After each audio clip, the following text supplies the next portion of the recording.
Interesante un poco lo que cuentan, ¿no? Y lo relaciono también con estos rezagados nostálgicos de los que habla Verónica.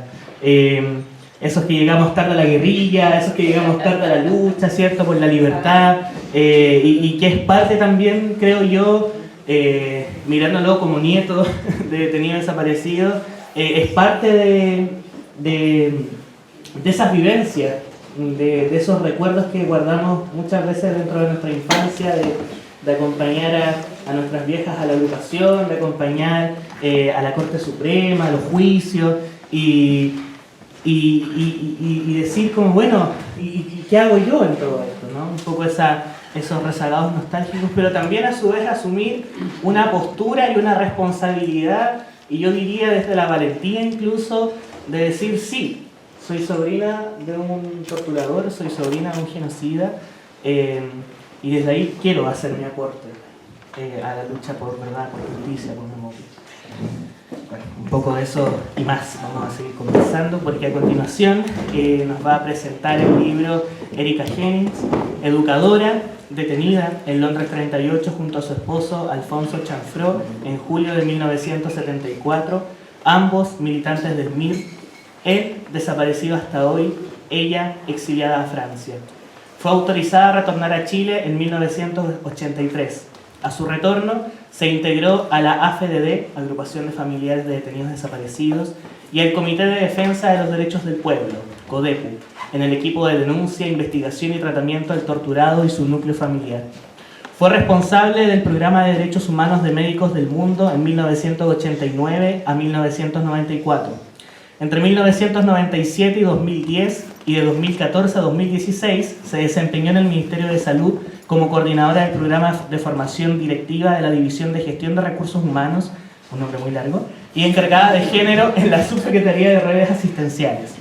Integró la Comisión Nacional sobre Prisión Política y Tortura, VALECH, de 2010 a 2011, y actualmente es directora de Londres 38, Espacio de Memorias, y me atrevo a agregar una gran referente en la lucha por los derechos humanos. Sí, el 7 de abril de 1951.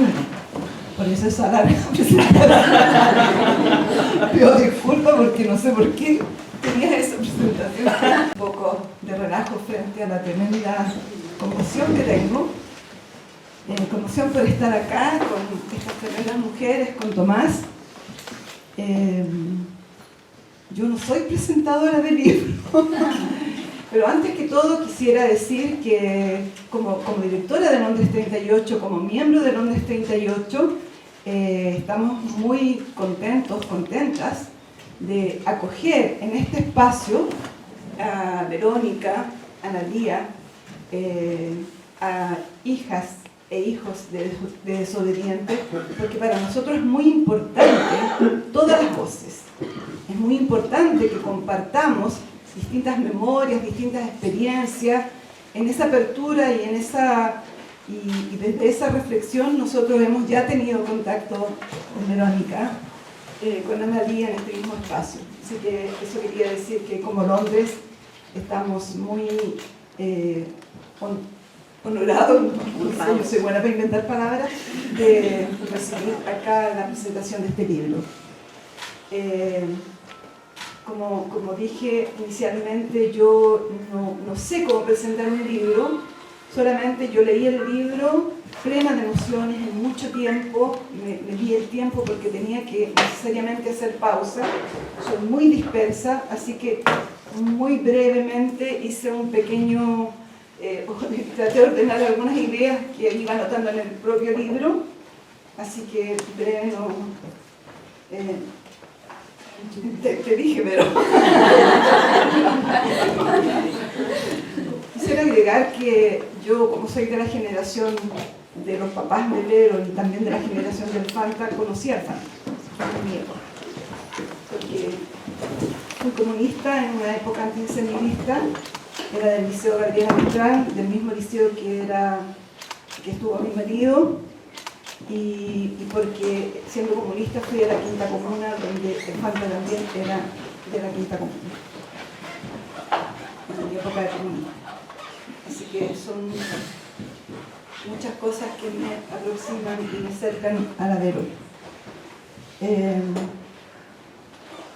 Ya no sé dónde dejé, discúlpenme. Busca tranquila, Sí, porque no sé si el micrófono funciona, yo en general hablo. Voy a sacar del libro. Aquí. Son muy poquitas palabras. Desde lo que yo reflexionaba leyendo el libro y teniendo algunas experiencias con algunos encuentros y algunos Twitter que me han hecho llegar respecto de hijos e hijas desobedientes y particularmente de Vero, interpelándome, pensaba yo, y se los decía, que lo primero que yo le diría a esas hijas e hijos de personas desaparecidas, que lean el libro. Es importante leer el libro. Para mí fue algo muy, muy potente. Y también pensaba que el libro permitía desde las distintas disciplinas trabajarlo, desde la psicología, desde la filosofía, desde la historia, desde la literatura, por cierto. Yo ahora entiendo si es una obra, como te dije en algún momento, literaria también, desde mi modesta opinión. Entonces, bueno, quería decir lo que ordené justo antes de salir para no dispersarme tanto. Es decir, desde mi propia historia y todas las historias, memorias que llevo conmigo, ya tantos años, casi 50, he recorrido a través de su libro, con Vero, su propia historia, con todas las historias, memorias que lleva con ella. No fue fácil al comienzo, tampoco después, entrar en la profundidad de su relato, de sus reflexiones, de sus emociones. Me hizo detenerme a pensar, elaborar, pausar sus vivencias que me remitían a las nuestras, de todos, de todas, Víctor, Re y los desaparecidos. En esta era, en el año de los 50 años en que vivimos un negacionismo desatado y violento, este libro tan potente como intenso nos lleva a recorrer casi esos 50 años con todas sus derivadas, exilio, retorno, torturas, heroísmos, traiciones, pero sobre todo a las memorias en la piel de una niña, joven, adolescente, mujer que no las vivió, dice, pero una gran parte de ellas, pero que las sintió, olió, dolió en su propio cuerpo. Vero comienza diciéndonos eso, que nada ha vivido de lo que va a relatar que explique las intensas emociones, o como dice al inicio, que por el contrario todo ha sentido, todo ha visto, pues dice, como dijese Baudelaire, j'ai plus de souvenirs que si j'avais 1000 ans. Una plus de souvenirs que si j'avais 1000 ans. Que dice, yo tengo más recuerdos que si hubiera vivido 1000 años. Nacer después en otro tiempo y en otro lugar, ne nous épargne pas, no nos evita de esa memoria, esa historia que nos invade, que les penetra a niñas, jóvenes.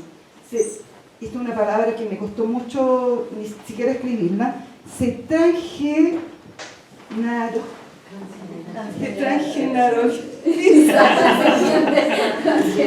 en las pieles, en los cuerpos, en sus efectos. ¿Qué sabemos de los abuelos, de los abuelos, de los abuelos, de las calles donde hemos vivido, de los edificios?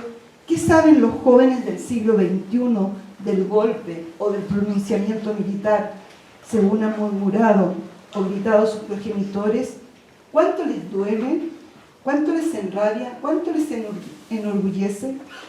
Vero fue a la búsqueda de entender lo que pasó, a quienes les pasó, y que también le llegó, le pasó a ella. Preguntarse, responderse, reflexionar, saber y no saber el secreto, secretos familiares, secretos país, pactos implícitos y también explícitos. De eso sí sabemos. ¿Cuándo, cómo y por qué buscar conectarse con la historia familiar, la del secreto, la del silencio? El silencio a los ojos de su padre, el silencio del abuelo del exilio, en los ojos de ese silencio en el que lograba ver, imaginar la cordillera, la casa de las bugambilias, el olor de las empanadas, el hijo del que no se habla. el exilio, su exilio heredado, su exilio de su país que no conoce, pero que nostalgia. Mientras leía yo su exilio, el exilio de Verónica, un relato profundo de la niña exiliada, recorrí los exilios heredados de nuestros hijos, los hijos de mi generación, y me llevó a mi propio negacionismo al no ver la dimensión de ese exilio, el de nuestros hijos, el que les heredamos. Negacionismo que convive con nosotras, con nosotros. Tantos secretos familiares que siempre o casi siempre son secretos a voces. Cuánto decir y cuánto callar cuando se trata de la transmisión de las memorias, las nuestras, las que son dolidas a nuestros hijos. Relatar y punto. Es decir, hasta un punto que pretende ser final, pero que para Vero no lo fue, y buscó y recorrió, desde ella hija hasta la sobrina que la embargó.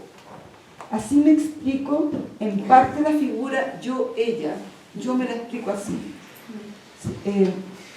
Los pronombres yo escribió como mirarse, separarse siendo, suspenderse y verse, y sobre todo sentirse, entenderse. Cerrar el rechazo de ser sobrina y no ver a la hija. En fin, a lo mejor no se entiende, pero... Los que leímos el libro lo entendemos. Efecto, consecuencias del terrorismo de Estado, de las afectaciones en nuestras vidas, en sus vidas y en las identidades. Me ha parecido tremendamente interesante todo este largo proceso que quien sabe no tenga fin, proceso para descubrir la vida, la muerte, la tortura, el exilio, a los padres de los padres, al hijo del abuelo, al hermano de su padre, a su tío, el traidor, a la hija, nieta del hermano y del padre del tío traidor, el padre de su prima, hija del tío traidor. El ejercicio profundo e intenso de ser ellos y ellas los que la precedieron en la historia, los padres, los y las amigas, compañeros de sus padres, los desaparecidos, el compañero B, Víctor, de sumergirse en esas memorias, en esa historia, o más bien que esa historia la penetre entera, que sea ella esa historia, o también observarla en tiempo real, pero invisible. De mi parte, yo quisiera entender mejor a la compañera B. Yo los invito a leer el libro porque realmente es conmovedor. Y tenía muchas otras notas, pero no las logré ordenar, así que no quiero.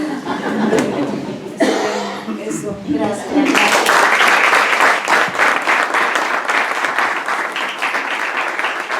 Muchas gracias, Erika, por esas sentidas y necesarias palabras.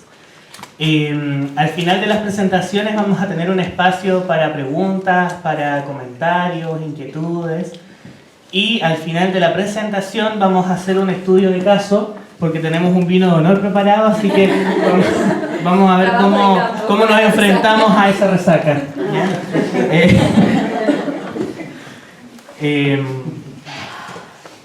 Bueno, y a quien queremos escuchar. Verónica Steinstanger nació en México en 1980, luego del exilio político chileno que afectó a sus padres. Como hija de sobrevivientes, es vicepresidenta de la Asociación de Expresos Políticos Chilenos en Francia. Como sobrina de un responsable de crímenes de lesa humanidad, es presidenta del colectivo de Historias Desobedientes Chile, familiares de genocidas por la verdad, la justicia y la memoria, en cuya fundación participó. Doctora en Lengua y Literatura Francesa, con postdoctorado en Arte Contemporáneo. Eso es importante para entender la literatura que está en el libro también. Es un dato interesante. Es docente en el Instituto de Estudios Políticos de París y en la Universidad de París-Cité. Autora de los libros, los voy a leer en español porque mi francés es muy malo, Sentido y Musicalidad, las voces secretas del simbolismo y la música fuera de sí, el paradigma musical y el arte contemporáneo. Asimismo, ha coordinado 14 publicaciones colectivas, entre las cuales se encuentran Escritos Desobedientes, Marea 2018, Nosotros, Nosotras, Historias Desobedientes 2020 y Desobediencia de Vida, Chirimbote 2022. Delito.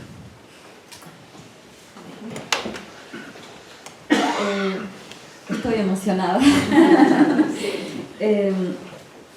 Bueno, antes que nada quiero agradecerles a los compañeros y compañeras de Londres 38 la posibilidad que me han brindado de presentar el libro aquí, con ellos, junto a ellos, considerando la carga simbólica que pesa sobre mi apellido y también quizás sobre mí misma. Una carga de la que estoy plenamente consciente. Es muy significativo para mí intervenir en este lugar que fue un lugar de muerte donde hoy se trabaja por la vida. Quiero agradecer también a LOM y en particular a Paulo Slachewski, que me está tomando una foto, por darme su voto de confianza en torno a este libro que contiene preguntas más que certezas, cuestionamientos más que afirmaciones, internándose en las zonas más oscuras de la memoria histórica. Me siento honrada de poder publicar en esta editorial reconocida por su compromiso y su militancia. Agradezco además de todo corazón las palabras de las personas que me acompañan aquí, Pablo primero, Erika, Analía, Tomás, y agradezco igualmente la presencia de todos ustedes.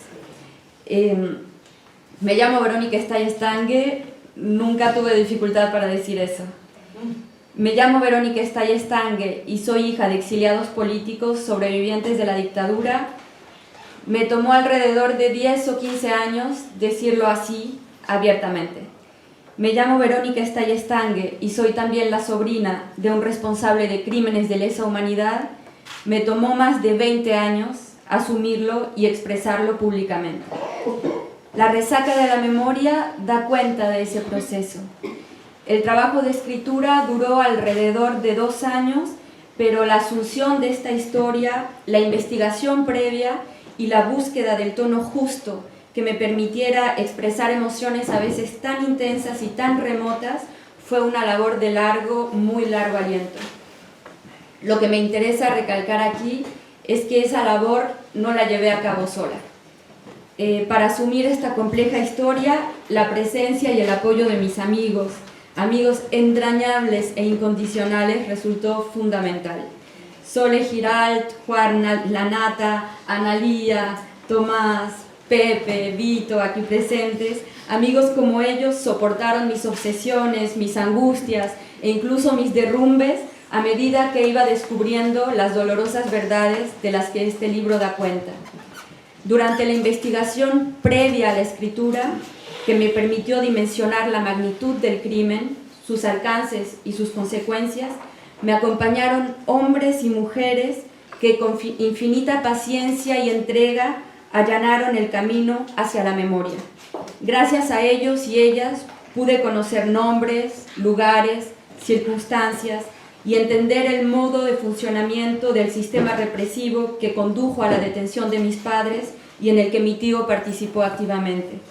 Pienso de modo general en las agrupaciones de derechos humanos y de familiares de víctimas sin las cuales habría sido imposible acceder a la verdad. Pienso más específicamente en abogados como Humberto Lagos, que creo que está por aquí, o me dijo que iba a venir, que junto con otros llevó el proceso por el caso de Gollados. En la búsqueda del tono justo para escribir un relato que en principio me parecía imposible, me acompañaron escritores y artistas de la generación previa a la mía, la generación de la resistencia. Escritores y artistas como Raúl Zurita, que no pudo venir, gracias a los cuales aprendí que la palabra ha sido y seguirá siendo nuestra mayor conquista, el signo último de nuestra pertenencia a una misma especie.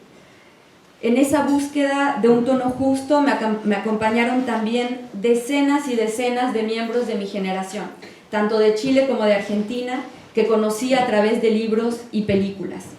Durante años me dediqué a estudiarlos y analizarlos, haciéndome íntima amiga suya sin que ellos lo supieran. Esas creaciones, pienso por ejemplo en el edificio de los chilenos de Macarena Aguiló, que anda por aquí, me permitieron darme cuenta de que sí era posible contar esta historia, estas historias, a pesar del dolor infinito que provocan. La segunda generación de la dictadura es la de los rezagados, como yo los llamo, los que llegamos demasiado tarde, cuando el tren de la historia ya había partido. Algunos de nosotros quisieron ser guerrilleros cuando niños, es mi caso. Soñaron con hacer la revolución, cantaban las canciones de la nueva trova y repetían con fervor las consignas de sus padres. Otros vivieron en medio del silencio y el ocultamiento, entre secretos y mentiras de los que poco a poco lograron liberarse, ¿o no? A pesar de esas diferencias, todos nosotros, cada cual a su manera, cargamos con la herencia de la dictadura. Nacimos y crecimos con recuerdos que no eran nuestros, medio extraviados, medio perdidos en el mundo, con caña, en suma, como al día siguiente de una borrachera. Al escribir este libro, tuve el deseo de que no fuera solo un testimonio personal, sino también una oda a esa generación que es y habrá sido la mía. Este relato habla, pues, de los hijos del exilio, entre los cuales me cuento, de los hijos de la prisión y la tortura, entre los cuales también me cuento, de los hijos de desaparecidos, entre los cuales no me cuento, de los hijos de ejecutados, entre los cuales tampoco me cuento, de los hijos de neutrales, entre los cuales no me cuento, de los hijos y descendientes de victimarios, entre los cuales sí me cuento. Una de las cosas que aprendí leyendo los escritos y viendo las películas de mis semejantes, como yo los llamo, de mis pares, es la necesidad de introducir un poco de ficción en la realidad, de imaginar lo que no vivimos para poder darle algún sentido, hay que reinventarlo. Por eso este libro, si bien está basado en hechos reales, no deja de estar atravesado por la ficción. Y antes que nada, la ficción, como lo sugirió Erika, de esta que soy yo y que se desdobla o se multiplica. Yo soy yo, pero también otra, muchas otras. Yo es la hija de, es la sobrina de, es la mexicana de nacimiento, es la chilena de pacotilla, porque ni el acento tengo, es la francesa por adopción, es la niña que siempre deseó volver a Chile, la guerrillera malograda, la copuchenta que quería saberlo todo, la militante trasnochada. Al escribir este libro, las mayores dificultades a las que me vi confrontada como hija de remiten a dilemas éticos muy profundos. El primero de esos dilemas está relacionado con la legitimidad. ¿Con qué derecho podemos hablar de una historia que en sentido estricto no nos pertenece porque empezó cuando algunos de nosotros ni siquiera habíamos nacido? ¿Cómo referirnos a lo que vivieron nuestros padres sin usurpar su experiencia y sin apropiarnos su dolor? Y de modo más general, ¿cuáles son los alcances y los límites de eso que se llama filiación? De nuevo, la respuesta o las posibles respuestas las encontré dialogando con mis pares y con sus obras. Pero hubo aún otros dilemas a los que tuve que hacer frente, no ya como hija de, sino como sobrina de. Los descendientes de criminales, los parias de la historia, tenemos acaso el derecho de expresarnos para defender principios diametralmente opuestos a los de nuestros familiares. ¿Con qué palabras, con qué tono y sobre todo con qué cara podemos sumarnos al trabajo de memoria? Para enfrentar estos últimos dilemas, que durante mucho tiempo me paralizaron, a mí, la sobrina, conté con el apoyo fundamental de mis compañeros y compañeras de militancia, los integrantes del colectivo Historias Desobedientes, algunos de los cuales se encuentran aquí. Fueron esos hijos e hijas, sobrinos y sobrinas, nietos y nietas de criminales de lesa humanidad quienes me enseñaron el coraje y la dignidad de asumir lo que somos y hacernos cargo de eso. Fue con ellos, por ellos y gracias a ellos que la sobrina que soy se animó a salir del closet. Luego vinieron los compañeros y compañeras sobrevivientes. Erika Jennings, quien me ayudó a construir mi propia brújula ética en medio de zonas muy grises a través de conversaciones que nunca olvidaré. Y también compañeras y compañeros que, conociendo mi historia y sabiéndome tan hija como sobrina, me recibieron con los brazos abiertos. Fue así como me sumé a la Asociación de Expresos Políticos Chilenos en Francia. Con ellos y ellas logró la hija que también soy asumir la herencia de la prisión, la tortura y el exilio. Por último están las personas cuya historia se cruzó trágicamente con la mía, los familiares de las víctimas de mi tío. Manuel Guerrero, Camilo Parada, Estela Ortiz, María Luisa Ortiz. Personas invaluables, a quienes les debo la certeza de que a pesar de todo, la humanidad persiste y la certeza también de que a pesar de todo, vale la pena alzar la voz. Me llamo Verónica Estay Estangue, soy hija de exiliados políticos sobrevivientes de la dictadura y soy también la sobrina de un responsable de crímenes de lesa humanidad. Diciéndolo así, abierta y públicamente, quiero rendir homenaje a los Guerrero, a los Parada, a los Natino. A 50 años del golpe, la resaca de la memoria aún no ha pasado. No sé cuál será el destino de este libro, pero solo espero que modestamente contribuya a que la resaca no se acompañe de amnesia.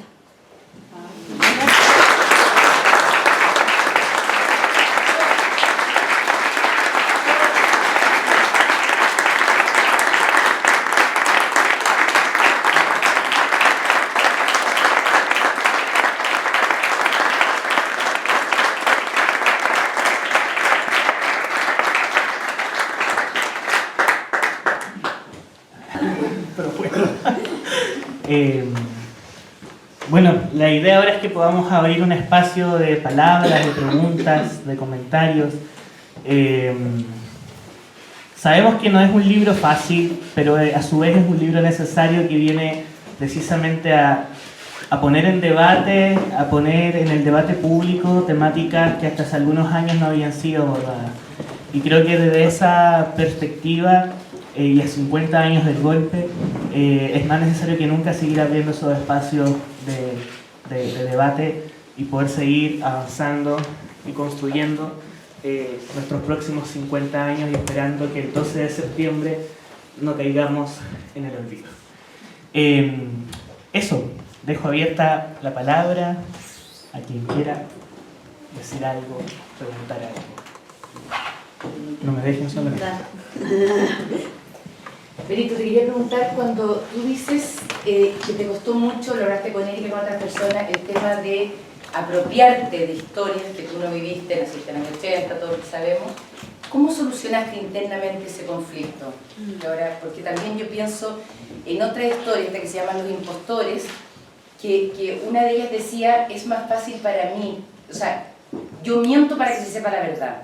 Yo no viví esto, pero las personas que lo vivieron, estaba hablando del holocausto, otras cosas, no lo pueden contar porque es demasiado dolor. Entonces, a priori me parece que es evidente que lo debiera contar un descendiente, pero tú dices que te produjo mucho, tenía que ver, imagino, ahí por la relación con tu papá, tu mamá, no querían que se supiera, por esta cosa del silencio que decían Alía también. ¿Por dónde pasó eso? ¿Y cómo lo superaste? Bueno, también porque es un silencio cargado de dolor. No es un silencio, justamente en otro conversatorio, Daniel Feierstein, que presentó el libro en Argentina, decía, el silencio de los perpetradores no es el mismo silencio que el silencio de las víctimas, y el silencio de las víctimas está cargado de dolor. Entonces, es cierto, fue un tema que pensé mucho, me planteó mucho conflicto y no estoy segura de haberlo resuelto, pero creo que logré encontrar algunas vías leyendo a los otros como yo, que estaban en mi misma situación y que encontraron su camino. Creo que eso a mí me permitió hallar mi tono, encontrar mi voz, para salir un poco de esta parálisis, ¿no? Porque es muy difícil hablar de una historia que uno no vivió. Ahora, si pudiera decir por qué somos también un poco legítimos, no vivimos esas historias, pero sus consecuencias las padecemos nosotros también. Entonces, bueno, yo creo que por ahí va. Buenas tardes, compañeras, compañeros. No sé, ¿está bien sentado o me paro? Mi nombre es Juan Manuel Lanata. Fui preso político en este local, en Tejas Verde. La verdad es que yo no quiero comentar el libro y lo digo de todo corazón, corazón rojo. Que no lo he leído. Y no he leído, a pesar que mi compañera me ha dicho, ¿lo leíste? ¿Leíste el libro? ¿Leíste el libro? Porque creo que lo tengo que tomar un día, para mí especial. Sentarme, no sé, con una mineral, con un café, para poder asimilarlo, masticarlo y hacerlo mío. Tengo la agradable situación de que me gusta la lectura, pero esta creo que es una lectura que tiene que ser más profunda. lo que yo le quiero decir a Vero, a Lía, a Pepe, que tuve el honor de conocerlo, porque realmente para mí es un honor, es darle las gracias. Realmente darle las gracias, porque una cosa es ser democrático, antigolpista, comunista, mirista, socialista, en fin, y tener una idea a ese lado del espectro de la política.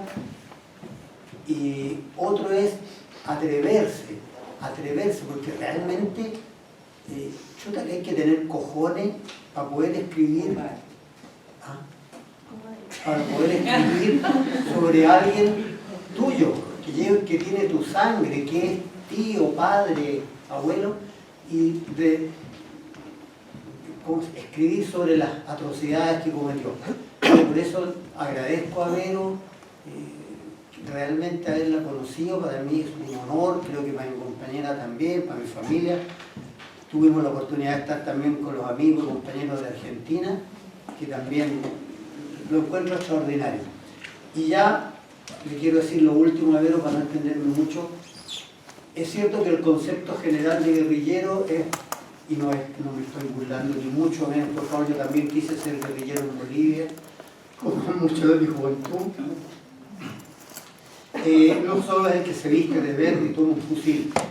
Y creo que ustedes, sobre todo Ana Lía, Vero y Pepe también, que lo ha hecho a través de otros medios, son guerrilleros de las letras. Gracias.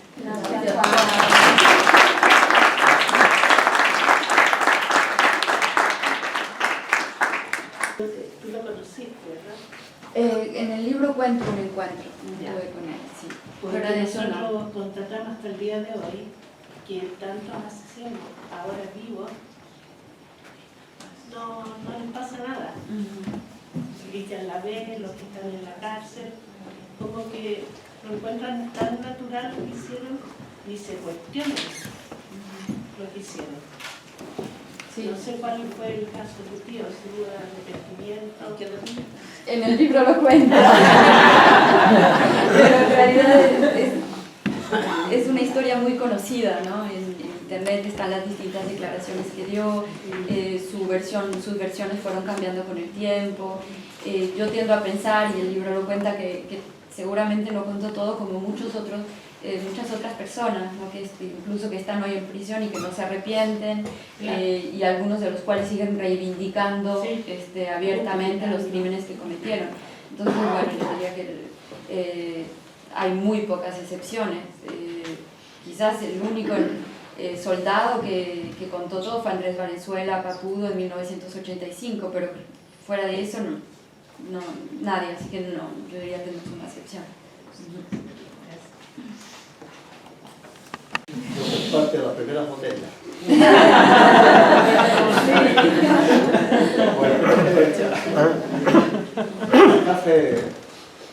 Se ha hablado mucho, se ha escrito mucho sobre la memoria. El arte, el teatro, la literatura, los museos, los eventos, en todas partes está la memoria. Pero hay una cosa que me llamó mucho la atención, por ejemplo, las palabras de la diputada Carmen Gies, que en un momento ella dice: lo que pasa es que en Chile la memoria no se socializó. O sea, no pasó, por ejemplo, como el caso en Alemania, por el Holocausto, que sí se socializó. O sea, llegó a los colegios, llegó a la gente. O sea, en todas partes se recordaba esos momentos del Holocausto. Acá en Chile no pasó eso. Y esa es una cosa en realidad que llama mucho la atención, ¿no? Que sobre todo en este tiempo de tanto negacionismo, de parte de la juventud que piensa que la democracia no vale nada. Y gran parte que piensan que en Chile, bueno, pone otro golpe de Estado es como una cosa natural. Entonces todas esas cosas me inquietan mucho. Sí, y yo creo que tiene que ver con una política de Estado que no se implantó desde el principio. En Argentina es distinto, ¿no? Sí, igual, algo más. Sí, yo quiero decir algo. O sea, en la Alemania también hay movimientos neofascistas, por más que se haya socializado. En Argentina, a pesar todo el movimiento de derechos humanos que tenemos, estamos a las puertas de un gobierno negacionista, digamos, que sacó la mayoría de los votos. Ahora, digo, me parece que lo que garantiza, o lo que debería garantizar, digamos, el movimiento de derechos humanos o la defensa de la democracia son espacios como estos, digo, o libros como el de Vero, documentales como el de Pepe, digo, o el trabajo que vienen haciendo los organismos hace muchos años. Me parece que la voz ahora de los familiares genocidas es un nuevo eslabón, ¿no?, que se suma a ese movimiento, pero que tiene que estar todo el tiempo renovándose, ¿no?, y que tiene que también que pasar por la emoción, ¿no?, porque por más que uno lo tenga, nosotros tenemos el 24 de marzo instalado como efeméride en todas las escuelas, digo, en Alemania no hay ningún alumno o alumna que no pase por un centro de memoria a lo largo y a lo ancho de la escolaridad. Sin embargo, el negacionismo está ahí, digamos, y esto me parece que tiene que ver con nichos donde se reproduce esta lógica de pensamiento, y esto lo decimos todo el tiempo en Historias Desobedientes, ¿no? En el documental, bueno, Pepe, hay una parte que se la censuraron, pero hay una continuidad en cómo se manejan hoy las Fuerzas Armadas y de Seguridad, que no ha tomado nota, digamos, de lo que pasó durante las dictaduras, y donde esas lógicas se siguen reproduciendo, y hay un núcleo duro ahí metido dentro de lo que es la formación de quienes integran las Fuerzas Armadas y de Seguridad. Por eso entendemos que nuestra voz acá tiene algo nuevo para aportar. Somos muy poquitos todavía en proporción, digo, pero acá, cuando fue lo de la revuelta, me acuerdo de los compañeros de Chile, se plantearon fuertemente el decir, bueno, y los hijos de los pacos que están disparando a los ojos de los compañeros también pueden sumarse a Historias Desobedientes, en tanto cuestionen y repudien el accionar de ese paco, ese policía, ese milico que vuelve a la casa y se sienta a hacer la tarea con el hijo. Digo, por eso esto pasa, digo, el tipo que está con el uniforme después va a un lugar, a una casa, y ahí hay algo que tiene que ser trabajado también socialmente. Pero sí lo trabajan en Chile, digo, yo me llevo esta imagen de Chile, digo, yo soy de Argentina y me llevo esta imagen, digo, el movimiento negacionista es muy fuerte a nivel mundial, y bueno, y ahí estaremos resistiendo y estaremos también construyendo nuevos relatos, pero me parece que acá lo importante es esto, seguir en esta trinchera que tiene que ver. Por eso el libro de Vero, además, lo que aporta es mucha ternura, ¿no? Y me parece que es eso lo que también a veces nos falta, ¿no? Pero vamos para adelante, ¿no? Sigamos. Quizás la última intervención para continuar al trabajo de campo. Ahí Sí. Por lo que he escuchado, lo voy a leer. Yo conocí tanto a tu padre como a tu tío. Tu tío fue compañero mío de colegio, tu padre estudió acá. Bueno, pero te pregunto en un momento una cosa de emoción. Al final, tu padre y tu tío fue un cable cortado. Tú tuviste que unir esa tensión eléctrica que estaba cortada. ¿Lo viviste? ¿Cómo lo sentiste? No, desde la emoción. Creo que no era posible, fue un quiebre radical. Más bien yo lo que trato de hacer es construir mi propia historia en medio de esta historia quebrada, ¿no? De esta historia fragmentada. Pero quizás en el texto tiendo puentes entre unos y otros, entre los hijos de víctimas, hijos de victimarios. Creo que ahí se tiende un puente, en los descendientes, y por eso trabajamos los desobedientes. Pero en la primera generación creo que hay rupturas, hay quiebres tan profundos que es imposible repararlos. Así que no. Justamente quiere ser muy fuerte, y tú eres el switch que se quedó, no sé si funcionó o no funcionó, pero bueno, debe ser muy complejo, ¿no? No lo quiero spoilear, pero hay una escena muy fuerte cuando Vero lo va a visitar por la única vez que lo visita el Fanta a la cárcel. El Fanta, no sé si, y esto cada uno tendrá su interpretación, pero le manda un beso a su hermano, ¿no? Y esto es todo un dilema que Vero reflexiona y pone a trabajar en el libro de qué hacer con ese beso, el beso de la traición, ¿no? El beso que nunca debe ser dado, el beso... No es ser fácil. No, es un libro que fue muy difícil escribir y más difícil fue vivirlo. Sí. Claro. Sí. Bueno, muchas gracias a todas y todos por venir a este lanzamiento. Está muy lleno esto, hay gente que está aquí al costado, les saludamos también. Aquí seguimos la Pati Recabarren, gran amiga, está por ahí también parece. Bueno, y después nos abrazamos. Y dejarles invitados, invitadas a leer el libro. Es un libro, insisto, necesario y que nos va a permitir poder entender muchas cosas también sobre los hijos de descendientes de genocidas. Muy bien, muchas gracias. Y mañana en el Museo Nacional de Bellas Artes, durante todo el día va a haber una jornada desobediente. Desde las 10 de la mañana se van a estar presentando documentales, El Pacto de Adriana, Bastardo, la herencia de un genocida, presentaciones del libro, conversaciones con el público. Desde las 10 de la mañana hasta las 6 de la tarde sí, a las 4 aproximadamente. Pueden ahí buscar el cronograma en las redes del museo y quiero cerrar, y me voy a tomar el atrevimiento de cerrar, porque ha sido una semana dura. Ha sido una semana en la que nuestros representantes políticos siguen justificando desde los espacios oficiales, siguen tergiversando, siguen negando y siguen justificando lo que sucedió y como, no sé, yo tengo 22 años. Como jóvenes, la única labor que tenemos y lo único que podemos hacer es agarrar la posta de la lucha y las banderas por verdad, por justicia, por memoria, para que estos crímenes nunca más vuelvan a cometerse ni en Chile ni en ninguna otra parte del mundo. Eso, por los detenidos desaparecidos.